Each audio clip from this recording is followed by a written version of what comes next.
पवारांच्या राष्ट्रवादी जयंत पाटलांबाबत नाराजीचा सूर असल्याची सूत्रांची माहिती। प्रदेशाध्यक्षपदावर पुन्हा नियुक्ती होण्याआधीच पदाचं वाटप। जयंत पाटलांविरोधात पक्षातील तरुण नेत्यांकडून नाराजीचा सूर आहे असं सूत्रांमार्फत कळतंय। जयंत पाटलांनी सुरू केलेल्या परस्पर निवडीवरून पवारांकडे तक्रार जाणार असंही सूत्रांमार्फत कळतंय। तर नाराज तरुण नेत्यांमध्ये रोहित पवारांचाही समावेश आहे का हा प्रश्न उपस्थित होतोय।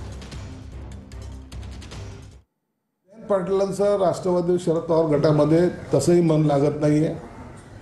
त्यांच्या विरोधात पहिला एक गट सक्रिय होता हे सर्व महाराष्ट्राला माहिती आहे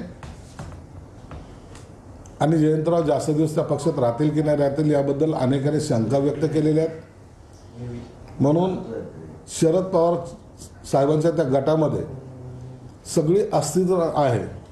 एक कोणी युती करायचं म्हणतो, एक युती नाही करायचं म्हणतो, कोणी पदासाठी भांडतोय आणि म्हणून त्या पक्षामध्ये आता इतका गोंधळ माजलेला आहे। कदाचित लवकर जर निर्णय झाला नाही तर तो पक्ष फुटायच्या मार्गावर आहे।